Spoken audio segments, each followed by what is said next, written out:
Welcome back to MacCoin's World. If you love coins, history, and collecting, you're in the right place.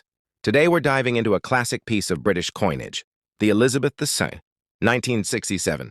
1 penny. Is it rare? Is it valuable? And what makes this coin so special? Stick around to find out. Make sure to like, subscribe, and hit that notification bell so you never miss a new coin discovery. Let's get started.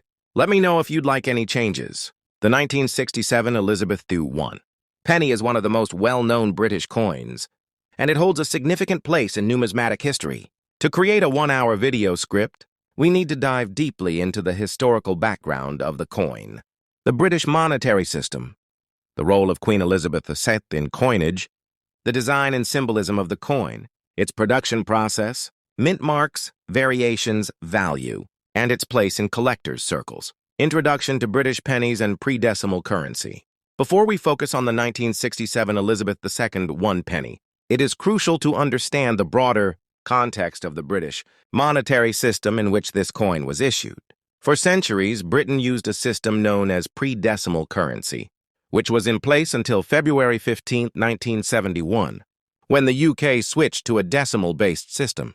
In the pre-decimal system, the British pound was divided into 20 shillings, and each shilling contained 12 pennies, making a total of 240 pennies to 1 pound.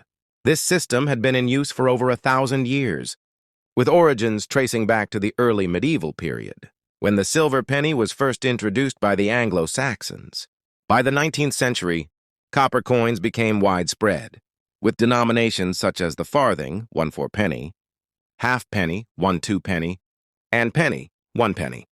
In 1860, Britain transitioned from pure copper to a bronze alloy for pennies, a composition that would continue until the introduction of decimal currency. Queen Elizabeth II and her role in British coinage. Queen Elizabeth II ascended the throne in 1952 after the death of her father, King George VI. One of the many responsibilities of a monarch is overseeing the production of the nation's coinage.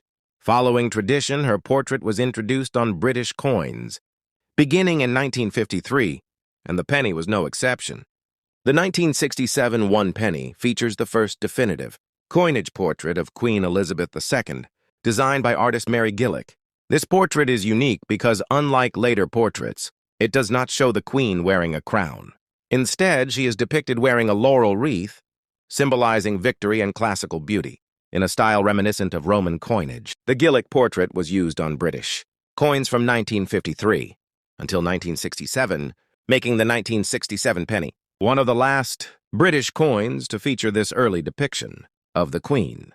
By 1968, a new portrait by Arnold Machine was introduced, which was the first to show Elizabeth II wearing a tiara. The inscription around the edge reads 1 penny, with the date 1967 positioned below Britannia. The obverse features Queen Elizabeth II's portrait with the inscription Elizabeth II de Gratia Regina Fd. This Latin phrase translates to Elizabeth II, by the grace of God, Queen, Defender of the Faith. The FD stands for Fidei Defensor, a title first granted to King Henry VIII by the Pope and later retained by British monarchs. The final year of the British penny, 1967, and the end of an era. The year 1967 is significant in British numismatics because it was the last year the traditional pre-decimal penny was issued for circulation. Although some pennies dated 1970 were struck as part of special collector's sets, 1967 marked the last official year of the circulating British penny before decimalization. With decimalization approaching, the British government decided to suspend regular production of pennies after 1967. The transition to a new currency system meant that smaller denominations, including the halfpenny and penny, were gradually phased out. Millions of 1967 pennies were minted in preparation for the changeover, ensuring that there were enough coins in circulation before the new decimal 1p coin, equivalent to 1/100th of a pound, was introduced in 1971. As a result, the 1967 1 penny is one of the most common pre-decimal pennies, making it widely available to collectors today. Minting process and mint marks. The Royal Mint, which has been producing British coinage for over 1,000 years, was responsible for striking the 1967 one. penny at its facility in Llantrisant, Wales. Unlike some earlier British coins, the 1967 penny does not feature a mint mark, as all standard circulation pennies were struck at the Royal Mint. However, some coins struck for international use, such as those issued for overseas territories, sometimes had distinguishing features. The composition of the 1967 penny is 97% copper, 2.5% zinc, and 0.5% tin, following the traditional bronze alloy used for British pennies since 1860. It weighs 9.4 grams and has a diameter of 30.86 millimeters.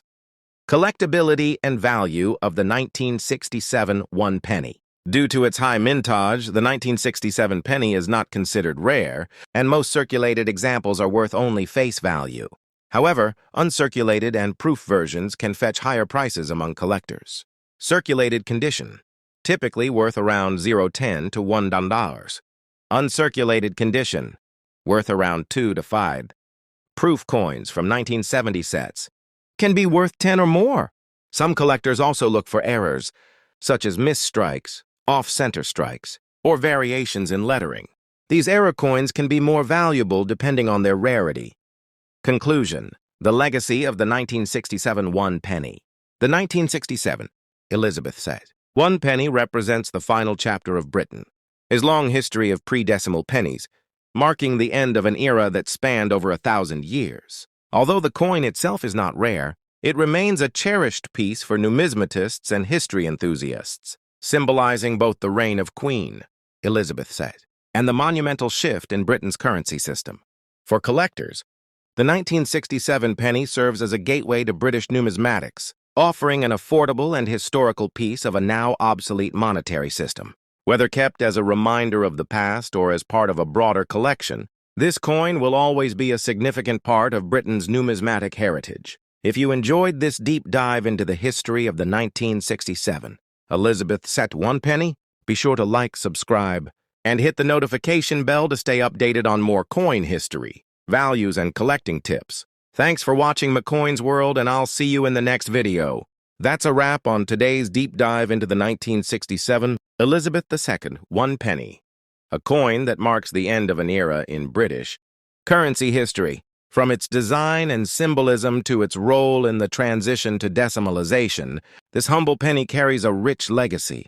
If you found this video interesting, don't forget to hit that like button and subscribe to McCoin's World for more fascinating coin history, rare finds, and collecting tips. Let me know in the comments, do you have a 1967 penny in your collection? Or is there another coin you'd like me to cover next? Also, be sure to turn on notifications so you never miss a new upload. Thanks for watching McCoin's World, and as always, happy collecting. See you in the next video.